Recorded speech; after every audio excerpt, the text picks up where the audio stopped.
마가복음 3장 1절. 예수께서 다시 회당에 들어가시니 한쪽 손 마른 사람이 거기 있는지라. 사람들이 예수를 고발하려 하여 안식일에 그 사람을 고치시는가 주시하고 있거늘. 2절까지 우리 먼저 보시고, 우리 지금 3장의 내용은 속죄주의 주권을 들어 증거하신다라고 우리 작은 제목을 잡아놨습니다.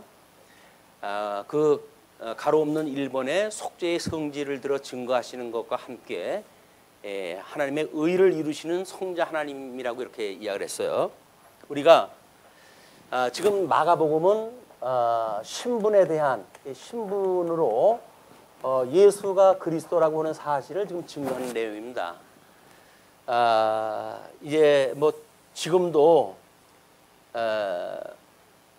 로마 제국의 그 융성한 시대를 팍스 로마나라고 할 정도로 아주 그 동경의 대상으로 여기는 그런 그 제국주의가 흥성할 때인데, 그때의 유대에 아주 힘없고 다른 사람들이 봤을 적에는 어찌 나사렛의 거룩한 자가 나겠느냐 할 정도로 업신여김을 받는 그런 그 지역의 출신으로 예수 그리스도가 등장을 합니다. 그 예수 그리스도가 등장을 했을 때 이 예수 그리스도는 이제 성자 하나님으로서 이 땅에 오신 분이에요. 구속주로 오신 분인데, 그 예수 그리스도의 출생서부터 그의 삶의 어떤 그 환경을 보게 되면 누구도 이분을 그리스도로 믿을 수 있는 조건이 없는 상태예요. 그랬을 때 그 마가라고 하는 이제 저자가 이 예수 그리스도가 신분으로 그리스도임을 증거하시기 위해서 이 땅에 오셨기 때문에 너희들이 마치 이렇게 낮아져 있는 모습으로 오셨던 그 예수님을 그리스도로 믿지 아니하는 이런 그 영향은 세속적인 관점으로 보았기 때문에, 또는 유대주의자들의 종교 지도자이야 하는 막 그런 자들의 높은 신분을 과시하는 그런 걸로 비추어 봤을 때 이 예수가 그리스도로 너희들이 알아보지 못하는 것인데, 실상은 이 예수 그리스도는 선제하신 분이다. 선제의 신분이에요. 천지를 창조할 때로부터 계셨던 분이기 때문에 이분은 하나님이라는 거예요. 그래서 이 하나님이 낮아지신 신분을 가지고 이 땅에 오셨다. 그러므로 예수님이 지금 선제의 신분을 가진 것을 우리 지금 2장 3장에서는 하나님의 의를 통해 가지고 증거를 갖다 하고, 4장 5장에서는 지금 하나님의 나라를 통해 가지고 예수가 선제의 신분을 가졌다는 거예요. 선제의 신분을 가졌다. 우리 주기도를 할 때는 그렇게 이야기를 하죠. 하나님의 이름이 거룩히 여김을 받으시고, 이렇게 거룩히 여김을 받으시고, 그리고 나라가 오게 하시며, 이렇게 이야기를 합니다. 그래서 이 나라와 의라고 하는 것을 이루는 것으로 하나님이 이제 구별되어지는데, 선과 악을 구별하시고 하나님이 기뻐하시는 뜻을 따라서 선과 악을 나누는 역사가 이루어지게 되어지거든요. 그렇기 때문에 이 거룩하신 하나님, 성자 하나님이다 라고 하는 사실을 증거하고, 4장 5장에서는 하나님의 이 나라로 오셨던 이분이 바로 선제의 신분을 가지고 계신 그리스도다, 성자 하나님이다 라고 하는 사실을 증거하는 내용이에요. 그래서 지금 우리가 3장에 들어와 가지고는 주보에서 보시는 대로 속죄주의 주권을 들어가지고 증거를 합니다. 속죄주의 주권. 지금 여기서 예수 그리스도가 사역을 했다 하는데, 먼저 속죄주, 이 속죄의 성질을 가지고 이제 2장에서 확인했다 했다고 한다면, 이번은 속죄를 이루시는 이 속죄주의 주권이 어떠한가, 이걸 가지고 지금 하나님의 의를 이루시는 예수 그리스도를 증거했다 하는 거예요. 그래서 예수 그리스도는 선제의 신분을 가지고 계신 분이다 라고 하는 걸 역설적으로 지금 증거했다 하는 내용입니다. 그래서 3장 1절서부터 6절까지 보게 되면 병을 고치심으로 증거를 갖다 하셔요. 이 속죄주의 주권 되심을, 주권자이심을 병을 고치는 내용을 통해 이제 증거를 갖다 하게 되어집니다. 거기에 이제 우리 본문 읽었던 대로 예수께서 다시 회당에 들어가시니 한쪽 손 마른 사람이 거기 있는지라. 예수님이 그동안 1장에서도 2장에서도 여전히 예수님이 환자를 고치는 사건들이 이제 소개가 되어졌단 말이에요. 그러니까는 그 대중들은 예수님이 그렇게 환자를 볼 때마다 고쳐줬으니 안식일이라고 하는 특별한 유대인들이 가지고 있는 그 안식일에 대한 개념, 그런 그 관점에서 과연 예수님이 환자를 고치실 것인가 라고 하는 걸 지금 주시하고 있는 거예요. 그걸 주시해 가지고 있는데 사람들이 예수를 고발하려 하여 안식일에 그 사람을 고쳐주시는가 주시하고 있거늘. 그 목적이 고발입니다. 지금 이제 이 예수님은 속죄주가 이 속죄주의 주권을 증거하기 위해서 환자를 고치게 되어지는데 이 환자는 안식일에 이제 이걸 고친단 말이에요. 그럴 때 이제 여기에 종교 지도자들, 이때 이 종교 지도자들은 안식일을 거스리고 환자를 고치는 일을 통해 가지고 고발을 갖다 하려고 지금 시도를 다 하는 거예요. 자, 우리는 우리 유대주의자들이 보고 있던 이제 여기서 안식일의 개념이 무엇인가를 확인하다 해야 되겠죠. 우리 안식일이라고 하는 거는 하나님께서 에덴 동산에서 이제 이 언약을 했던 아담을 불러들이고 그 아담에게 선과 악을 알게 하는 과일나무 열매를 따먹지 마라. 그리고 모든 생명과를 비롯한 과일나무는 먹어도 좋다라고 하는 금과와 공과에 대한 그 약속을 했다고 그렇게 이야기를 했어요. 그런데 유감스럽게도 아담은 따먹지 말라고 하는 금과를 따먹었어요. 선과 악을 알게 하는 과일나무 열매를 따먹었기 때문에 하나님께서 이 에덴으로부터 추방을 갖다 하신다. 내어 쫓아요. 이거를 우리가 안식일에 이 안식일 이 에덴 동산에 누리는 거를 하나님께서 6일 동안 창조를 갖다 하시고 7일 때 이 안식을 하셨다 이렇게 이야기를 해. 하나님은 안식을 하셨다. 그러니까 안식을 누리는 곳이 이 에덴이라는 곳이란 말이에요. 그러니까 아담이 하나님 앞에 순종을 했다고 한다면 에덴에서 순종을 하고 안식을 누리고 살 수 있었겠지만 선과 악을 알게 하는 과일나무 열매를 따먹음으로 해가지고 하나님께서 그들을 내쫓았어요. 그걸 안식일을 이들이 누리지 못하도록 하나님께서 하신 것이다. 그런 그 이야기로 우리가 이해를 다 하고 있습니다. 하나님께서 이 에덴이라고 하는 것이 나라고 그리고 복 있는 자가 마땅히 있어야 될 곳인데 이거로부터 이들을 추방을 갖다 했으니까 우리가 양대 언약이라고 이렇게 이야기를 했잖아요. 복과 나라를 양대 언약으로 하는데 이 양대 언약이 상실되어졌단 말이야. 이 상실되어진 개념, 복은 변하여 저주가 되어졌고 그리고 이 천국이라고 하는 안식의 나라는 세상 나라로 해가지고 저주받은 곳에 이제 내쫓아진 거거든요. 그런데 유대인들도 지금 이 세상에 살고 있는 거예요. 이 세상에 살고 있는데 우리 창세기 12장서부터 그 12에게 언약했던 모형적인 안식일에 대한 개념을 이들은 어떻게 이해를 했냐면 안식일을 이들 스스로 이 안식일을 거룩히 자기네들이 지킴으로 해가지고 하나님 앞에 충성한다고 이야기를 했던 거거든요. 그런데 하나님은 너희들을 안식에서 내쫓았기 때문에 너희들은 스스로 안식을 누릴 수가 없어. 이제는 내 독생자 예수 그리스도를 보내주셔가지고 그가 이렇게 상실되어졌던 것을 다시 회복하지 아니하는 한 너희들 스스로는 안식도 여기서 복 있는 삶도 살 수가 없는 거야. 너희들은 죄인들인 것이야 라는 것을 지금 성경에서 끊임없이 강조를 하고 있는데 유대인들은 성경을 이해하기를 하나님께서 안식일을 거룩히 지키라고 그랬으니 우리가 안식일을 지켜야 되겠다라고 이야기했다 하는 거예요. 그래서 스스로 안식을 지킬 수 있다고 믿는 것이 우리 인본주의적인 사람들이라고 이렇게 이야기를 했어요. 그리고 율법주의자들이 스스로 율법을 지켜가지고 하나님 앞에 거룩한 삶을 산다고 착각을 하게 되어진 거란 말이에요.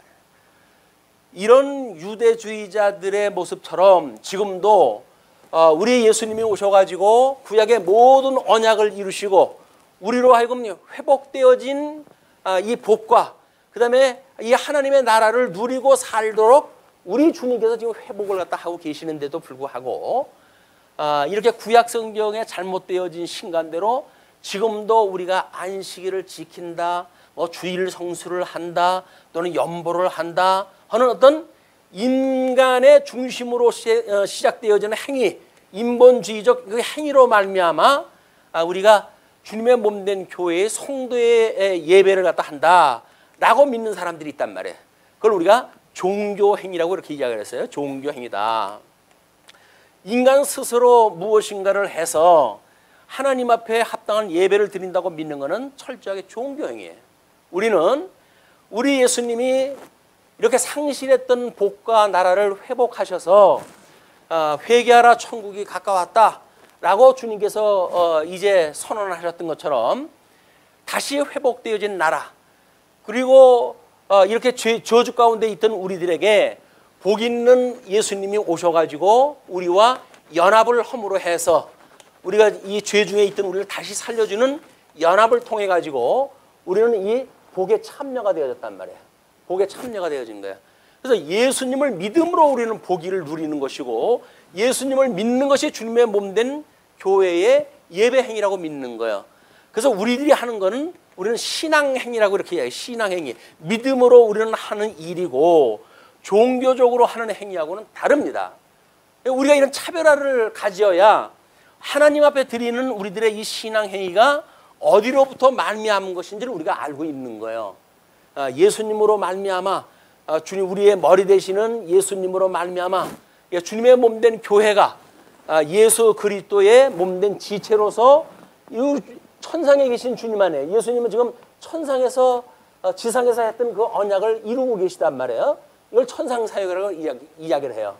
천상사역을 하시는 예수님께서는 성령을 보내주셔가지고 이 성령으로 하여금 성경을 기록하게 하시고 성경을 증거하게 하시고 성경을 믿어지게 하시고, 그래서 천상에서 이렇게 일을 하고 계신 그분이 바로 그리스도라고 하는 사실을 성령께서 깨닫게 해주시는 사역을 우리는 성령이 하시는 일이다, 이렇게 확인하고 있단 말이에요.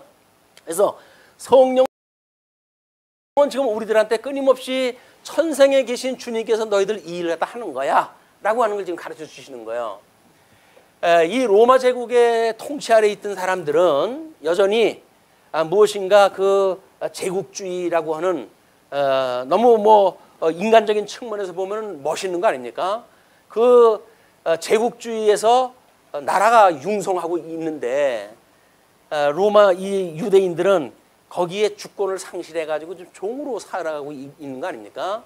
그 종으로 살아가는 그 유대인들, 하나님의 언약 자손들에게 이 마가라고 하는 기자가 이런 섭리를 소개함으로 해가지고 너희들은 로마 제국의 어떤 통치 아래에 있는 걸로 인해 가지고 하나님의 나라의 소망을 잊어버리고 살지 마라.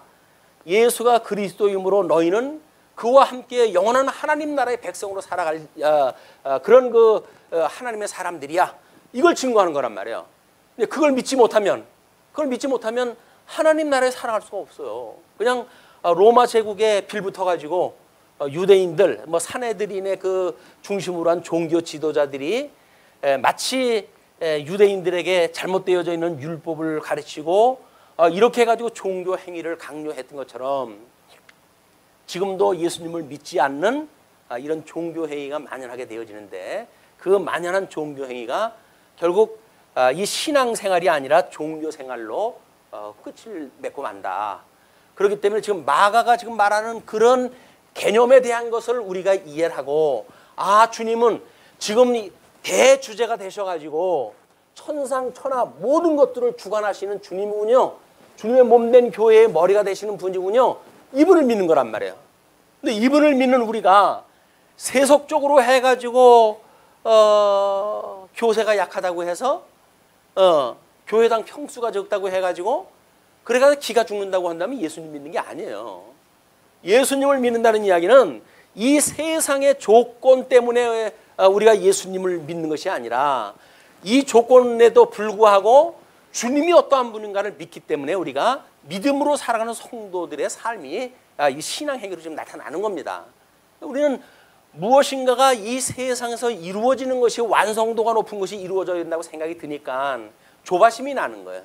예, 계획된 대로 안 되게 되면 화가 나고, 그리고 뭐 목표대로 뭐가 안 되게 되면 조급증이 나가지고 전전긍긍하는 일은 바로 영원한 하나님 나라의 소망을 두지 아니하고 이 저주받은 세상 속에 우리의 닻을 내리고 있기 때문에 그렇다. 이 세상 나라라고 하는 것은 잠시 지나가는 곳입니다. 영원한 하나님 나라에서 하나님을 경외하는 삶이 무엇인가를 배우는 과정이란 말이에요. 이 과정. 잠시 육신의 장막을 벗어버리게 되면 우리 주님과 영원붕토록 살아갈 곳인데, 근데 겨우 사람 살아가는 이곳, 시간 세계 속에서, 공간 속에서 제한을 받는 이런 속에서 살아가는 것이 마치 하나님 나라의 백성들이 살아가는 것이라고 착각이 되어지게 되면 우리는 이 세상에 소망을 둘 수밖에 없어요. 이 세상에 소망을 두게 되면 여기서 안 되면 화나죠. 지금도 이거 뉴스라든지 이런 걸 보게 되면 자기가 통제되지 못하는 그런 사람들이 많이 등장했다 하는 게 왜 그렇습니까? 너무 약 올르는 거예요. 너무 약 올르는 거예요. 너무 억울해요. 왜 어떤 사람은 잘 먹고 잘 살고 자기는 왜 다른 사람한테 비아냥을 들으면서 살아야 되느냐라고 하는 것 때문에 묻지마 살인 행위가 나타나고 그러는 거예요. 이유가 없어요. 그냥 억울해서 그러는 거예요. 그냥 속상하기 때문에 죽인다는 거예요. 거기에 무슨 법리적인 이유가 있고 또는 도덕적인 이유가 있고 그런 게 아무 소용이 없다니까요. 세상이 죄악 가운데 있다고 하는 걸 하나님 드러내시는 일이란 말이에요. 그런데도 불구하고 여기서 이렇게 하면은 뭐 좋은 나라가 되어지고 저렇게 하면 안녕을 구가하는 나라가 만들어지고 이렇게 하는 것이 전부 허상이란 말이에요. 인류 역사 이래 그랬던 때가 없어요. 지금도 마찬가지입니다. 이게 그런 가운데 지금 우리가 마가복음을 공부하는 거예요. 선제의 신분을 가지고 계신 예수 그리스도, 영원 전에 이미 계셨던 그 주님이 우리를 구속을 위해 가지고 이 땅에 오신 거예요. 오셔가지고 하시는 일이 지금 병을 고치는 일을 갖다 했는데, 이 땅에 있는 자들이 볼 수 있는 관점은 뭐냐면 안식일이라고 하는 이거를 어기면서까지 환자를 고치는가 여부를 확인을 갖다 해서 고발을 하겠다는 거예요. 자기네들의 종교적인 어떤 그런 목적을 달성하겠다고 하는 의도를 가지고 좀 이 일을 시도를 했다 하는 거죠. 자, 그런데 우리 예수님께서 이제 그런 장면을 통해 가지고 소개를 했다 하시기를, 예수께서 손마른 사람에게 이르시되 한가운데 일어서라 하시고, 우리 주님께서는 이미 다 하셨어요. 그들이 지금 무슨 생각을 하는지 다 알고 계셔요. 그런데 역설적으로 이제 그에게 일어나라고 지시를 갖다 하신 뒤에 그들에게 이르시되 안식일에 선을 행하는 것과 악을 행하는 것, 생명을 구하는 것과 죽이는 것 어느 것이 옳으냐 하시니 그들이 잠잠하거늘. 우리 예수님께서 이 마가는 2장 끝 마무리에서 그런 이야기를 했죠.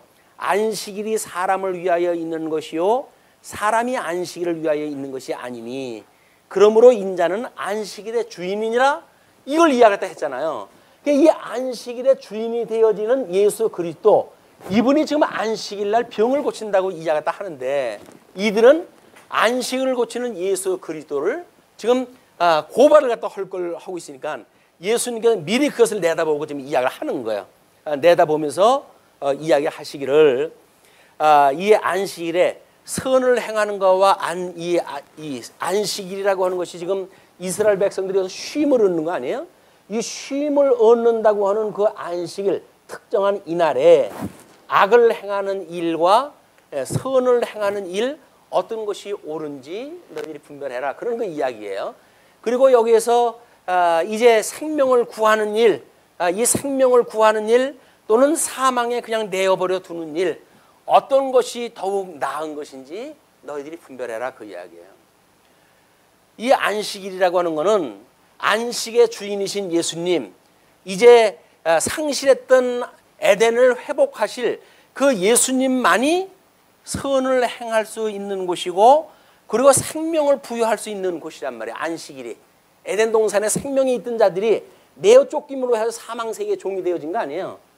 그러니까 에덴 동산에서만 지금 이 생명을 누릴 수가 있는 거니까 예수님으로 회복되어진 그 안식일, 에덴, 에덴 동산이 만약에 천년왕국으로 나중에 회복되어지는 걸로 신약 성경에서는 이야기를 하고 있는데, 그 예수님이 상실했던 나라를, 안식할 수 있는 나라를 회복하신다고 한다면 거기에는 여기에 악을 행하는 자가 없을 뿐만 아니라, 그리고 사망이 왕노릇하지 못하는 곳이란 말이야. 그러니까 예수님이 환자를 고쳐주시는 것은 안식일의 주인이기 때문에 이 일을 다 하신다는 거거든요. 자, 그러니까 어느 것이 옳으냐 하시니 그들이 잠잠하거늘.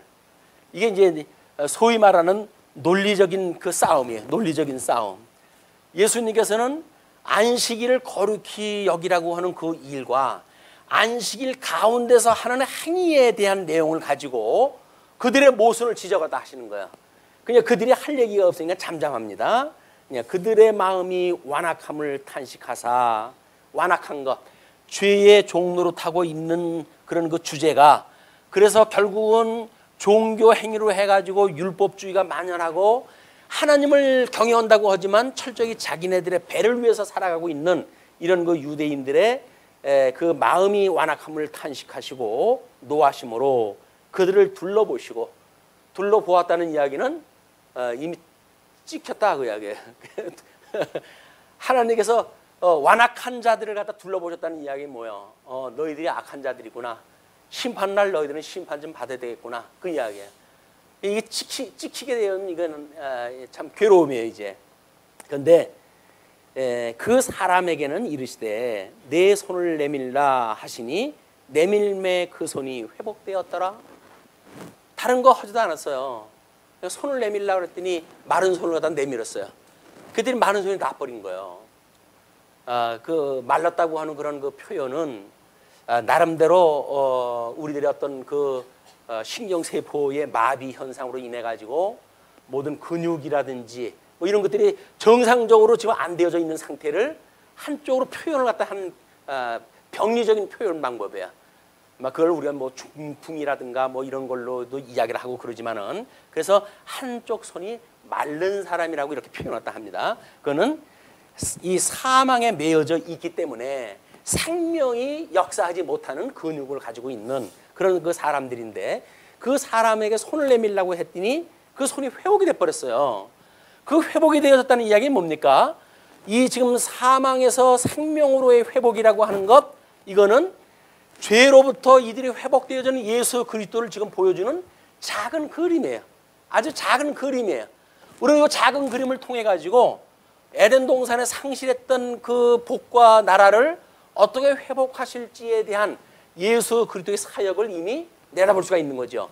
예수님은 작은 걸로 통해 가지고 당신이 하시는 일을 갖다 소개를 갖다 하신 겁니다. 그러므로 이제 바리새인들이 나가서 곧 헤롯 땅과 함께 어떻게 하여 예수를 죽일까 의논하니라. 여기서 말하는 소위 바리새인들은 헤롯 땅원들하고는 상대도 안 하는 사람들이에요. 왜? 그들은 율법이고 뭐가 없어요. 이 헤롯에게 오히려 뭔가 이 친근한 친로마 정책을 써가지고 빌부터 가서 사는 사람들이거든요. 근데 이 지금 바리새인들은 하나님의 나라의 법을 지키는 사람들로서 그런 사람들을 사람들로 취급도 안 하는 사람들이야. 그런데도 불구하고 우리 이제 공적이 생겼잖아요. 공적. 함께 예수 그리스도를 죽여야 될 그런 공적이기 때문에 자기네들이 피차 신앙적으로 맞지 않는 사람들하고 손을 잡게 되어지는 거야. 그것이 유감스럽게도 비극의 역사가 시작이 되어지는 겁니다. 자, 그런데 7절로부터 이제 12절까지는 귀신 들린 자에 대한 경계로 증거를 갖다 하셔요. 이게 이 생명의 주관자가 되시는 생명의 근원이 어디로부터 말미암은 것이냐?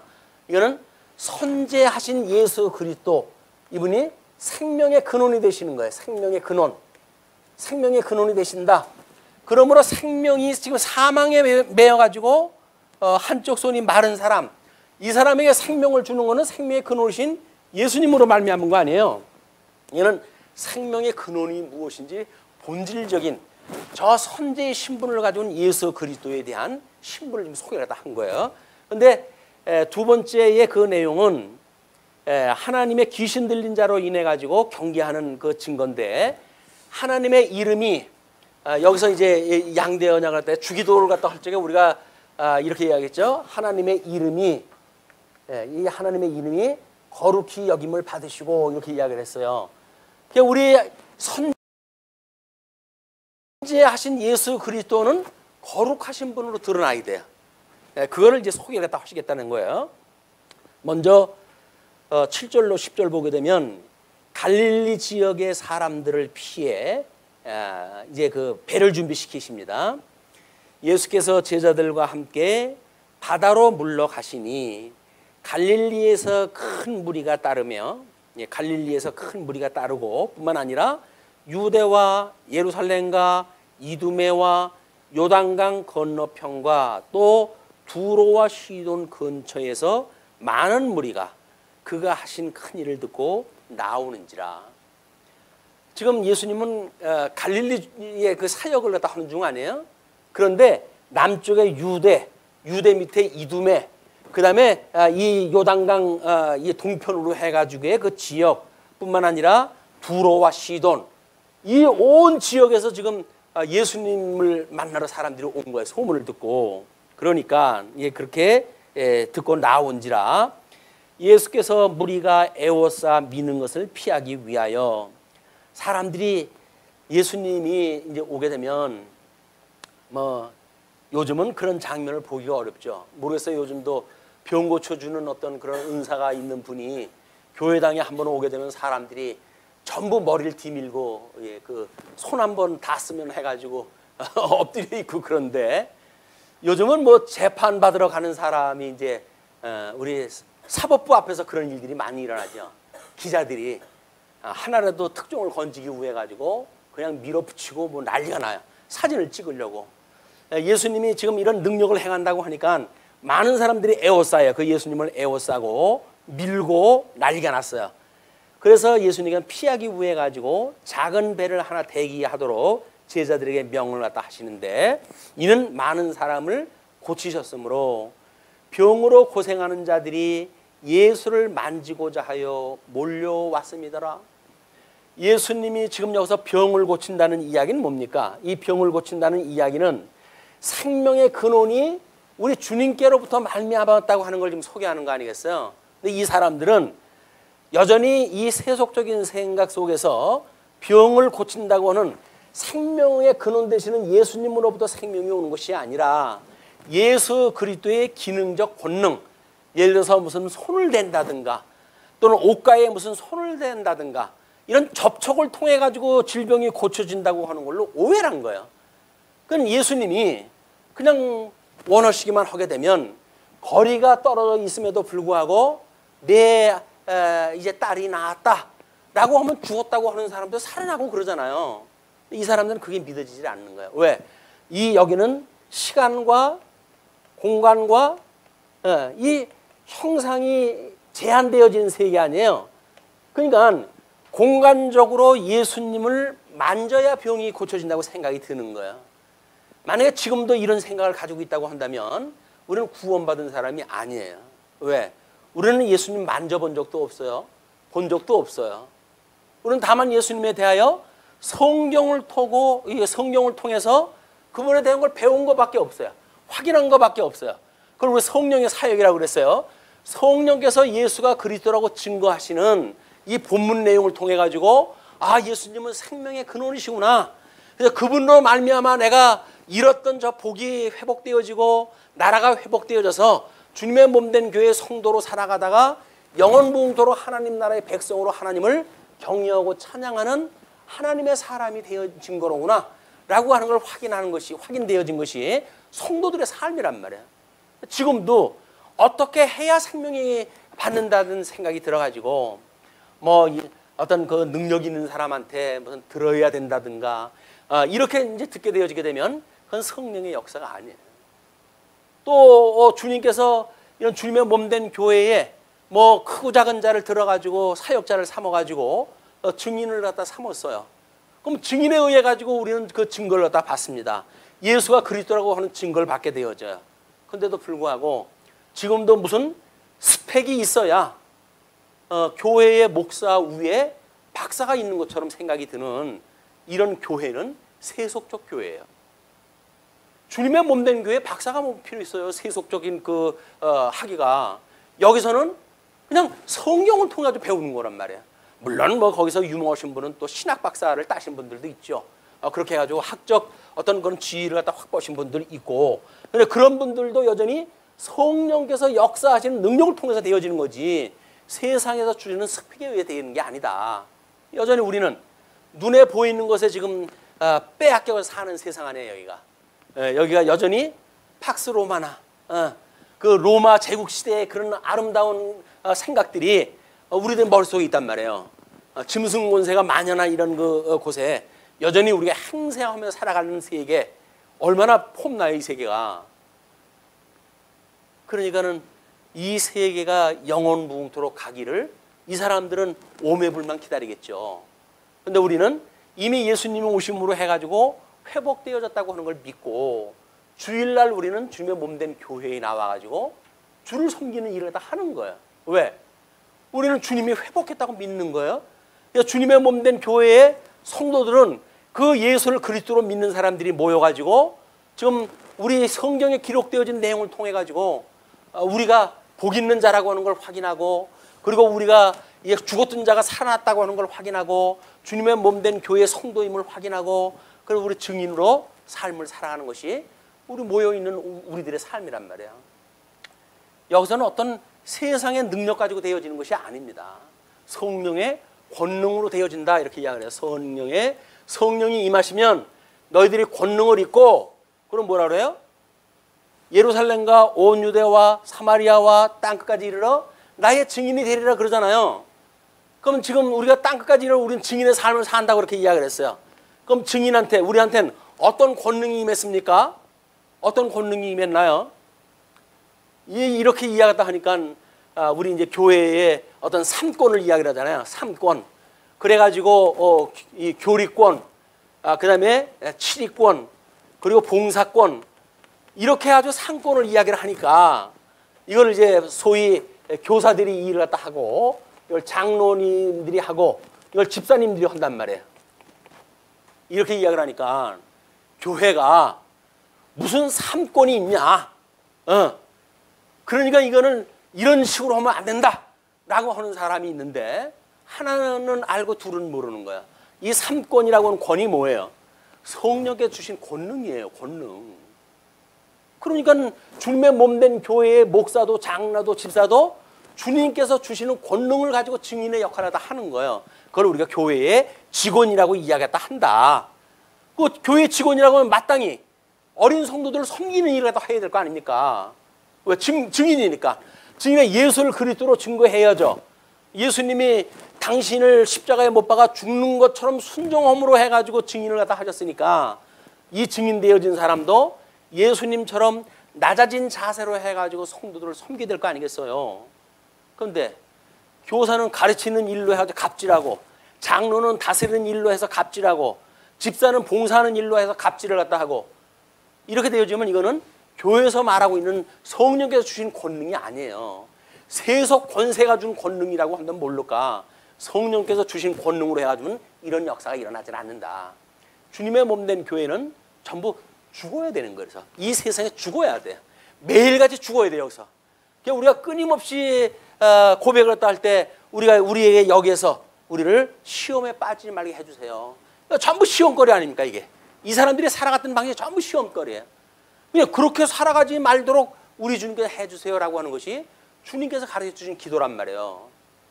아니 세상을 살면서 온통 마귀 권세에 의해 가지고 우리가 미혹당하면 그게 무슨 예수 믿는 거예요. 그거로부터 우리가 이제 안전할 수 있는 방법은 시험에 빠지지 않는 방법이란 말이에요. 시험이 아주 없을 수 없어요. 시험이 끊임없이 육신의 장막 벗어버릴 때까지는 끊임없이 우리 시험을 다 하는 거예요. 그때 우리를 시험에 빠지지 말게 하시고 이 더러운 악으로부터 나를 구원해 주시오. 이걸 갖다 우리가 기도로도 하는 거야.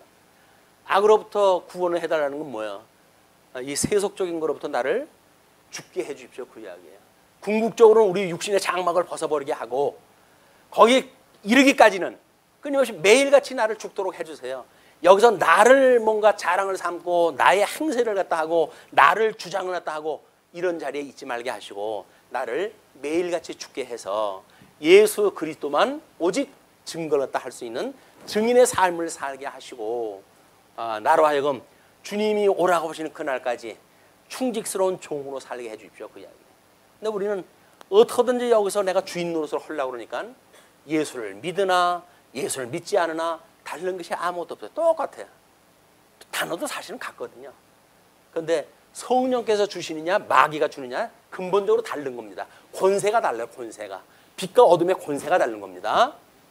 자, 이제 이렇게 해가지고 그 사람들한테 이제 그 병을 갖다 고치는 그런 일로 인해 가지고 사람들이 오니까 지금 11절에 더러운 귀신들도 11절부터 12절까지는 하나님의 아들이심을 나타내지 말도록 이제 경계했다 하는데 더러운 귀신을 갖다 왜 더럽다고 이야기했다 했을까요? 그 이야기는 이쪽의 세속적인 것, 그 다음에 거룩한 하나님의 이 생명의 세계 것, 이걸 좀 나누는 거예요. 선제의 신분을 가지고 계셨던 우리 예수 그리스도는 이 땅에 하나님의 아들로 오신 분이에요. 그분은 죄가 없으신 분이에요.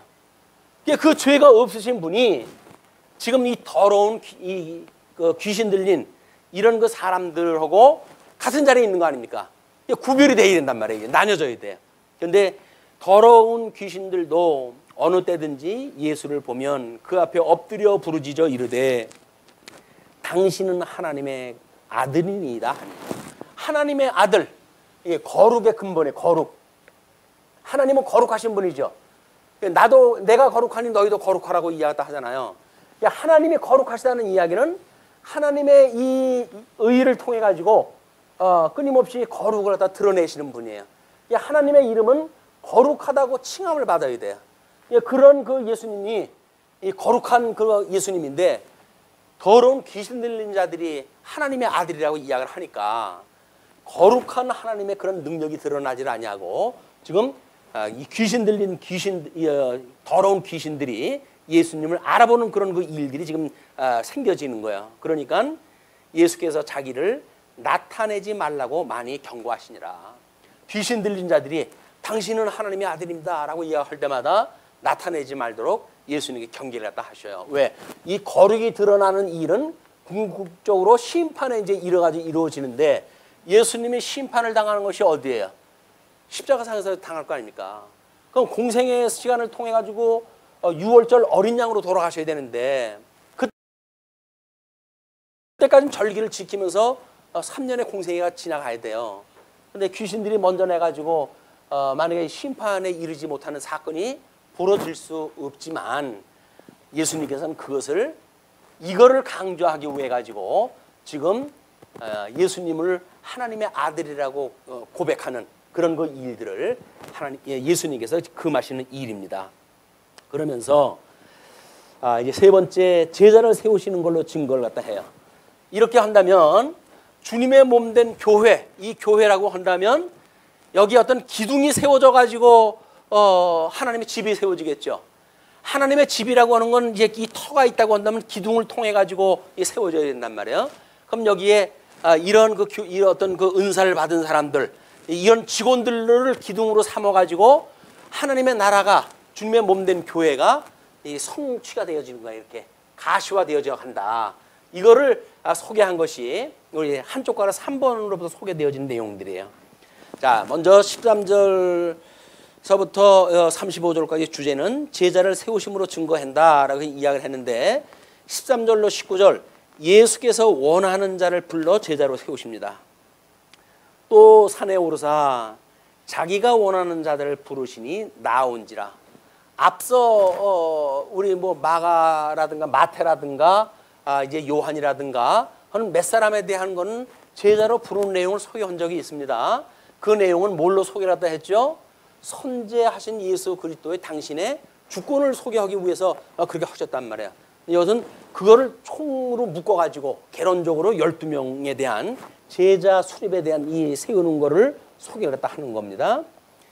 또 산에 오르사 자기가 원하는 자들을 부르시니 나온지라. 이것이 주님의 몸된 교회의 머리 되시는 주권자가 되시는 주님이 하시는 일이에요. 기둥을 누가 세운다고요? 주님께 세우신다니까요. 주님에게 절대 주권이 주님한테 있는 거예요. 우리는 무슨 교회의 어떤 행정을 통해 가지고 우리가 제비를 뽑고 그러니까 마땅히 우리가 뽑는다고 생각이 들지만 그것이 아니에요. 여기서 우리가 제비를 통해 가지고 행정적으로 이런 직원을 세우는 일은 뭐예요? 하나님께서 이 일을 다 하신다고 하는 신앙 고백적인 행위들이에요. 예수님이 천상에서 하시는 것이 믿어지지 않으면서 인간들이 여기서 뭘 세우는 걸로 믿어진다고 한다면 그건 주님의 몸된 교회 직원 세우는 게 아닙니다. 그러니까 돈 많은 사람 뭐 장로 세우고 뭐 하게 되면 안수 눌러가지고 뭐 주고 이렇게 되어지는 거예요. 세상에서 무슨 권세가 이걸 다 해간다고 생각이 드니까. 그런 것이 아니라 하나님께서 성령을 보내주시고 은사를 주어가지고 각양 은사를 주어가지고 주님의 몸된 교회의 기둥으로 세우신다라고 하는 것이 믿어지기 때문에 나름대로 여러 절차를 통해 가지고 행정적으로 목사도 장로도 집사도 선출하다 하게 되어지는 거다. 자, 이제 그렇게 하면서 그 이에 12를 세우셨으니 이는 자기와 함께 있게 하시고 또 보내사 전도도 하며 귀신을 내쫓는 권능도 가지게 하려 하심이라라.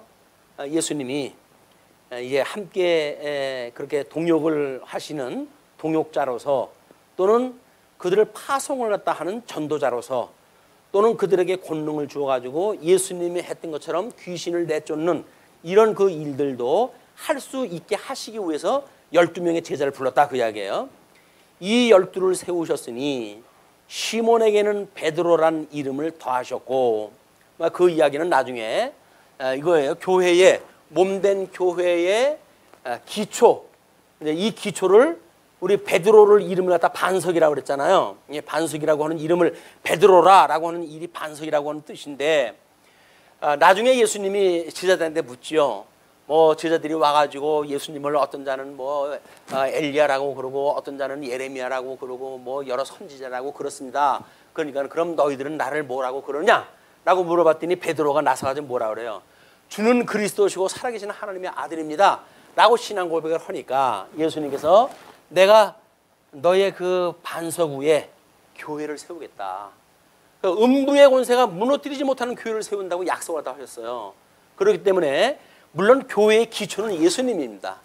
근데 그 예수님께서 베드로에게 반석이라고 하는 이름을 주어가지고 이 반석이라고 하는 위에 몸된 교회를 세우시겠다고 약속을 다 하셨잖아요. 그러니까 주님의 몸된 교회의 구조가 어떻게 되어질 것인지를 주님이 교회의 기초가 되시고 그 위에 어떤 그런 동역자로서 또 예수님이 했던 그 일들을 증거하는 증인으로서 여기에 주님의 몸된 교회를 세워가지고 그 일을 하시겠다고 하는 교회관에 대한 제시예요. 지금 교회를 어떻게 하시겠다고 하는 거를 제시를 했다.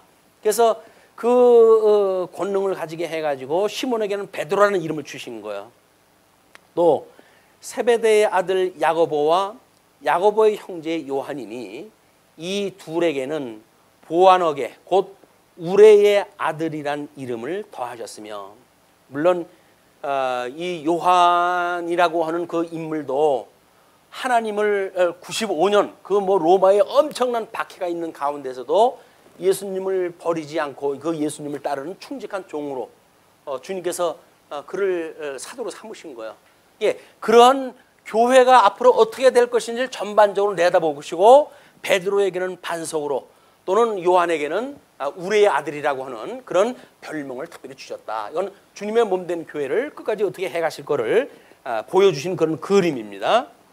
그러면서 또 안드레와 빌립과 바돌로메와 마테와 도마와 알페오의 아들 야고보와 및 다데오와 가나나인 그 시몬이며 또 가롯 유다니 이는 예수를 판자더라.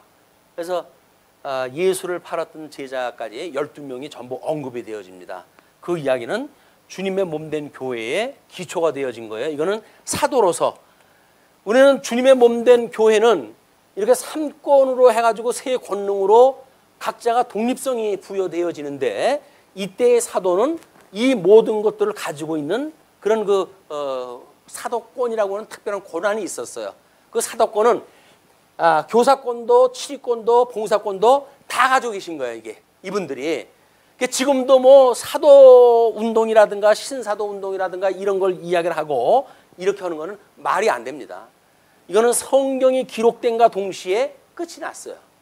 성경이 기록되어져 가지고 장차 주님의 몸된 교회에 어떤 은사를 받아 가지고 어떻게 이런 직임을 통해 가지고 주님의 몸된 교회를 견인해 가실 것인가 라고 하는 걸 소개가 되어진 성경이 기록이 완성된 이후로 해 가지고 지금은 사도들처럼 모든 고난을 가지고 있는 사람들은 없는 거예요. 모든 고난을 혼자 가지고 있는 것처럼 갑질을 하는 사람들이 가끔 교회에 있는데 안 됩니다. 자기가 모든 걸 해야 된다고 생각을 하는 사람이 있어요. 자기가 제일 성경을 잘 알기 때문에 자기가 해야 된다고 생각하는 사람이 있어요. 근데 그거는 천만의 말씀이에요. 성경을 잘 알기 때문에 할 수가 있는 것이 아니라 성령께서 하게 하시는 일입니다. 뭘 성경을 안다고 그러면 자기가 뭘 해요. 그리고 모든 권한을 어떻게 다 자기가 가져요. 그거는 완전히 독재를 이 세상에서 배웠던 독재의 영이 지금 임해 있는 거예요. 영이. 독재의 영이. 그건 사단이 주는 이야기입니다. 사단이 주는 그런 그 작전이지 성령께서 한 사람한테 모든 권한을 안 줘요. 이제는 다 고루 나눠가지고 주님의 몸된 교회 성도들로 하여금 믿는 것과 아는 것이 하나 되게 해서 주님의 몸된 교회를 주님께서 견인해 가시지 어떤 한 사람에게 특별한 권능을 줘가지고 모든 걸 해가지를 않는다. 여기서는 어떤 정권을 가지고 있다든지 이런 이야기를 하면 안 돼요. 정권이 어느 시대의 정권이에요. 자, 그렇게 하고 20절서부터 30절 보시게 되면 식사할 겨를이 없는 것을 귀신 들린 것으로 오해를 하다 하지요. 집에 들어가시니 무리가 다시 모임으로 식사할 겨를도 없는지라. 얼마나 사람들이 그것도 뭐 예수님을 믿으려고 하는 사람들이 아니라 어떻게 하면 손이라도 옷이라도 만져가지고 병이 날까 하는 사람들, 예수님 따라다니면 배고픈 건 미안하겠다라고 하는 사람들, 먹고 배부른 까닭에 예수님을 따랐다고 예수님께서 이 이야기를 하니까 그런 자들로 해가지고 몰려들어가지고 식사할 겨를도 없는 거예요. 예수의 친족들이 듣고 그를 붙들러 나오니 이는 그가 미쳤다 하밀러라. 친족들은 알잖아요. 목수의 그 출신, 예수님의 어머니 마리아 그 출신이 뭔지 다 알잖아요. 근데 그가 별한 건 귀신을 내쫓고 뭐 별의별 일이라다 하니까 이게 귀신 걸렸구나 이게. 그래가지고 예수님을 붙들러 나온 거야. 22절 이 예루살렘에서 내려온 서기관들은 그가 바알세불이 집혔다 하며 또 귀신의 왕을 힘입어 귀신을 쫓아낸다 하니 친족들이 하는 이야기나 종교 지도자들이 하는 이야기나 똑같은 이야기라고 합니다. 그 귀신의 왕을 힘입어 귀신을 쫓아낸다 하니 예수께서 그들을 불러다가 비유로 말씀하시되 이제 그들을 이렇게 공격을 합니다. 사탄이 어찌 사탄을 쫓아낼 수 있느냐. 또 만일 나라가 분쟁하면 그 나라가 설 수 없고 만일 집이 스스로 분쟁하면 그 집이 설 수가 없고 만일 사탄이 자기를 거슬러 일어나 분쟁하면 설 수 없고 망하느니라. 이 모든 제국도 마찬가지예요.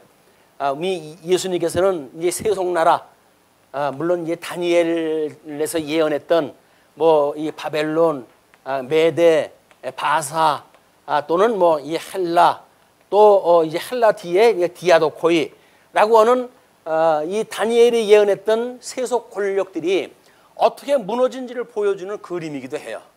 예수님께서 이 이야기는 이들이 스스로 분쟁을 통해 가지고 다 무너졌다고 하는 것을 소개를 하는 겁니다. 그러니까 너희들이 세속의 나라가 세워질 수 없는 것은 스스로 분쟁하기 때문에 될 수가 없었던 거야. 그러나 내가 세우는 이 하나님의 나라는 분쟁이 없는 곳이란다. 이걸 지금 소개를 하는 거란 말이에요. 그런데 이 이야기를 이렇게 구약 선지자들이 이야기했던 맥락까지 이해를 하게 되면 세속 나라는 스스로 분쟁하면서 이것이 망해지지만 하나님의 나라는 그렇지 않다고 하는 걸 주님께서 이야기를 하는 거니까 그걸 이해를 해야 되는데 만일 사탄이 자기를 거슬려 일어나 분쟁하면 설 수 없고 망하느니라. 그렇기 때문에 사람이 먼저 강한 자를 결박하지 않고는 그 강한 자의 집에 들어가 세간을 강탈하지 못하리니 결박한 후에야 그 집을 강탈하리라. 이제 예수님이 이 세속적인 그런 그 머리 이것들에 근거되어지는 이거를 이제 뭐 요한계시록에서는 용의 권세라고 이렇게 이야기를 해요. 용의 권세. 우리 이 용의 권세가 짐승의 권세, 짐승의 권세. 이 짐승의 권세가 나중에 어떻게 주님의 몸된 교회를 공격하는지 이거를 이제 칠두식각이라고 하는 어마어마한 짐승을 통해 가지고 이게 보여주거든요. 그래가지고 거기서 이야기를 합니다. 다섯은 망하였고 하나는 지금 있고 하나는 아직 오지 아니하였다 이렇게 이야기를 해요. 그때 요한계시록 있을 때 이 다섯은 망했어요. 하나 있는 것은 뭐예요? 로마 제국이 지금 있는 거예요. 그리고 아직 안 온 거는 이제 그 세속 권세가 다 끝이 나고 마지막 때에 마지막 그 짐승 권세가 하나가 등장을 한다는 거를 지금 얘기를 다 하고 있는 거죠. 그런 걸 통해 가지고 우리는 우리 하나님의 나라가 어떻게 이루어갈 것인지에 대한 그림을 이제 그려볼 수가 있는 겁니다. 자, 그러면서 강한 자를 결박하지 않고는 그 강한 자의 집에 들어가 세간을 강탈하지 못하리니 결박한 후에야 그 집을 강탈하리라. 그래서 예수님이 사망 권세의 머리를 이 사망 권세의 머리를 치시고 그리고 영원한 하나님 나라를 세우실 것을 지금 이야기를 하는 거예요. 너희들처럼 사단이 와가지고 사단을 내쫓는 방식으로는 안 된다 그 이야기예요. 나는 빛의 권세로 이미 하나님의 아들로 선제하신 하나님의 신분으로 성자 하나님으로 이 땅에 오셨기 때문에 성자 하나님이신 예수님이 사단의 이 머리를 철장 권세로 해가지고 쳐서 무력화시킨 뒤에 주님의 몸된 교회를 세울 것이야 라고 하는 걸 보여주는 거예요. 그것이 예수님의 십자가의 사건입니다. 예수님의 십자가의 사건은 철장 권세로 해가지고 사단을 죽이는 사건이에요. 근데 우리는 예수님이 힘이 없어가지고 십자가에 매달린 것처럼 보입니까? 아니잖아요. 예수님은 하나님이라니까요. 그 하나님이 왜 십자가에 매달립니까? 음부에까지 내려가야 이 권세들을 갖다 박살을 낼 거 아니겠어요. 그러니까 내려가시는 거예요.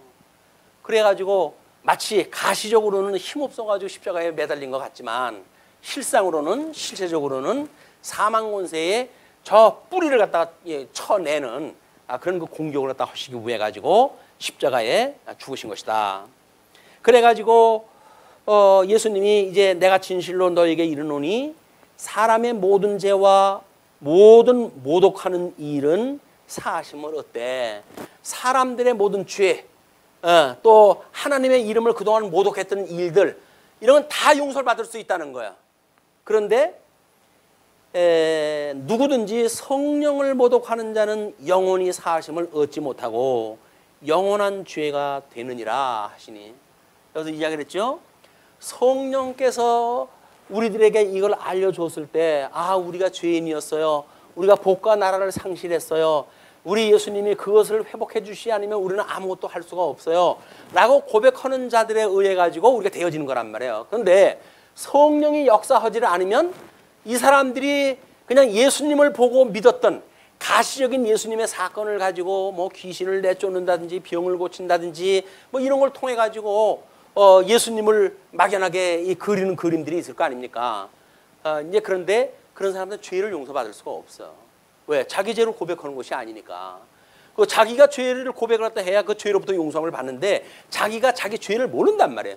자기 죄를 모르니까는 안식일을 누리지 못하고 있으면서도 불구하고 안식일을 거룩히 지키면 그것이 죄가 아니라고 생각이 드니까 말이 안 되는 거 아니에요. 죄인이기 때문에 안식일을 지킬 수가 없어요. 근데 이 사람들은 안식일을 지키면 자기네들이 거룩해지는 걸 아니까 죄의 용서를 받을 수가 없는 거예요. 이 사람들이 이렇게 예수님의 복음을 알지 못한 것은 그 머리에 수건이 쓰여져 있기 때문에 복음의 본질을 볼 수가 없어요. 근데 이제 장차 성령이 오셔가지고 그들의 머리에 있었던 수건을 벗겨내면 비로소 예수 그리스도의 얼굴을 볼 수가 있는 거예요. 예수 그리스도를 만나봄으로 해가지고 우리의 죄를 대신했던 대속주라고 믿어지는 거예요. 우리의 죄 때문에 오셨구나 이분이. 우리를 죄에서 구원하시기 위해서 오셨구나 라고 하는 걸 믿음으로 해가지고 우리가 사죄함을 받게 되어진 거란 말이야. 사죄함을 받지 않고 뭐 이런 기능적으로 병이 나면 뭐라고 여기서 뭐 하나님 앞에 11조를 갖다 해가지고 100배, 1000배, 1000배 받으면 모릅니까? 죄 가운데 살면서 소용이 없는 거예요. 그러나 우리는 성령의 그 감동으로 예수를 그리스도로 믿는 믿음을 주셔가지고 우리는 비록 있는 조건이야 넉넉하든 넉넉하지 않든지 간에 부여하신 예수 그리스도 한 분만으로 부여함을 우리가 누리면서 살아갈 수 있게 되어졌단 말이에요. 그를 사도 바울은 일체의 비결이라고 이렇게 이야기했어요. 일체의 비결. 일체의 비결이 뭐예요? 예수 그리스도를 우리가 믿게 되어진다는 이야기는 가장 부여로우신 분을 영접하는 일이기 때문에 세상을 만드신 분을 우리가 만나는 거 아닙니까? 세상을 만드신 분이 우리하고 한 몸인데 세상에 뭐가 부러워요? 아직도 뭐 부족한 게 있습니까? 그러면 우리는 우리 만사를 지으신 만국을 지으신 예수님을 믿지 못하는 거예요. 다만 죄를 사해줬다는 거 하는 건 믿는지 모르겠지만, 근데 만국을 지으신 그 예수님을 모르면서 죄를 용서해 주신 주님을 믿는다고 하는 것은 모순입니다. 모순이에요. 우리는 양대 언약으로 했을 때 나라와 복이라고 하는 두 가지를 하나님께서 언급을 갖다 하셨기 때문에 이 복과 저주에 대한 죄의 문제와 그 다음에 나라도 하나님의 나라와 세속의 나라에 구분되어진 이걸 알 수가 있는 거예요. 그래서 우리는 일체의 비결을 우리가 알고 있는 거다. 직장에 어려움이 있다고 해가지고 힘드십니까? 건강이 나쁘다고 해가지고 힘드십니까? 예수를 믿으시기 바랍니다. 예수를 안 믿기 때문에 고민이 있는 거예요. 예수님이 믿는데 뭐가 고민이에요? 이미 우리에게 생명의 근원이신 예수님, 거룩하신 그 예수님, 모든 주권을 가지고 계신 예수님, 그분이 우리의 머리가 되시고 우리를 사랑하시는 우리의 남편이고 우리의 신랑 되신다고 이야기를 하면서 세상에 뭐가 근심 걱정이에요? 우리는 예수님 믿지 않는 거라니까요. 말은 예수님 믿는다고 그래요. 근데 사실은 믿지는 않아요. 그러니까 고민이에요. 여기서 걱정되어진다는 건 예수를 그리스도를 믿지 않는 거예요. 우리의 대속주, 모든 사망 권세 철장 권세로 해가지고 사망 권세를 이기신 그리스도, 그분을 믿는다고 한다면 사망 권세가 우리가 주는 거 그걸 가지고 뭘 흔들려요? 흔들리기를. 이런 그 예수님을 진정 우리가 믿는 이런 그 믿음의 역사가 오늘 우리 마가복음 3장을 공부하는 모든 성도님들에게 임하시기를 빕니다. 그러면서 이제 내가 진실로 너에게 이르노니 사람의 모든 죄와 모든 모독한 일을 사하심을 얻되 누구든지 성령을 모독한 자는 영원히 사하심을 얻지 못하고 영원한 죄가 되느니라 하시니, 삼위일체에 대한 예수님의 그 증거를 다 한 거예요. 천지를 지으신 하나님과 내가 한 하나님이야. 그 이야기 삼위일체 하나님. 그래서 성부 하나님과 동등한 선제의 성령 하나님, 이 성자 하나님이라고 한 걸 증거를 갖다 하심으로 성령 하나님을 언급을 갖다 하시는 거예요. 이게 삼위일체 하나님이 모든 이런 그 역사 섭리를 다 하신다. 예수님이 그걸 섭리하신다고 하는 사실, 구속을 갖다 하셨어요. 성부 하나님의 예정, 성자 하나님의 구속, 그 다음에 성령 하나님의 인치심, 이게 우리 구원을 받는 거란 말이에요. 예수님은 믿지 않든 믿든지 간에 예수님은 다 하신 거예요. 성경에 기록되어진 대로. 그런데 예수님을 믿느냐 믿지 않느냐는 성령께서 인을 쳐주느냐 안 쳐주느냐가 문제라니까요. 그냥 역사적인 내용, 성경을 객관적인 진리의 내용으로 해가지고 성경이 그렇대라고 하는 그런 이야기는 아무런 소용이 없어요. 성령께서 직접 인을 쳐가지고 너는 내 거야 라고 하는 것에 아멘 할 수가 있어야 된단 말이에요. 근데 내가 주님 거라고 한다면 주님께서 모든 거 준비한 대로 주실 거 아니겠어요? 그게 믿어지지 않으니까 다고다고 하는 거예요. 다고다고. 이것도 주고 저것도 주고. 왜? 그게 없어가지고 고민이니까. 그렇진 않다. 삼위일체 하나님을 믿는다고 한다면 우리는 예수 그리스도의 이 역사적 사석, 이 객관적인 사실, 구속의 사실을 성경 통해서 우리는 확인하게 되어져요. 믿는 사람이든 믿지 않는 사람이든 다 이건 사실로 등정이 되어져요.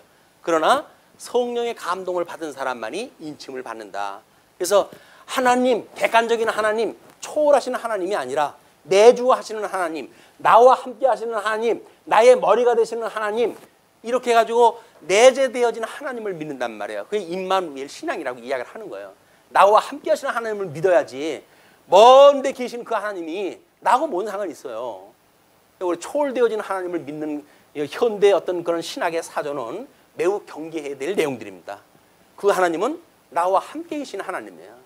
나는 죽어서 없고 이제 내가 사는 것은 내 안에 그리스도가 사는 것이라 이렇게 이야기를 하잖아요. 내가 살아있고 예수님은 없어져 버려. 근데 우리는 내가 죽고 예수님이 살아나야 되는데 우리는 예수님은 없어져 버리고 내가 있으니까 예수 믿는다고 하는 암흑에, 예수 믿는다고 하는 암흑에, 예수 믿는다고 하는 암흑에는 만년 있어요. 그런데 실질적으로 이 사람들이 증거를 갖다 해야 될 예수 그리스도는 온데가 없으니 안타까운 주님의 몸된 교회가 이게 죽은 교회가 돼요. 사대교회처럼. 실상은 죽은 교회예요. 살아있다고 하나 실상은 죽은 교회.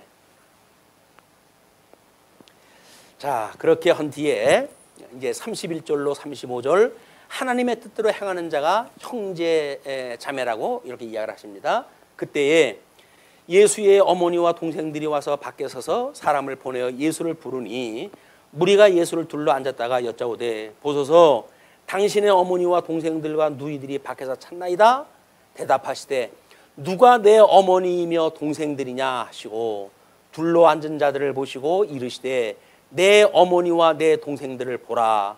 누구든지 하나님의 뜻대로 행하는 자가 내 형제요 자매요 어머니이니라. 이 지금 로마 제국에 있었던 유대인들은 어떤 그 인적 관계를 가지고 그 민족적인 그 유대인이라고 하는 걸 자부심을 가졌던 사람이란 말이에요.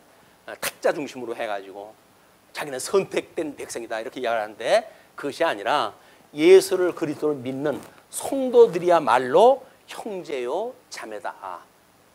혈연 관계를 가지고 예수 믿는 게 아니에요.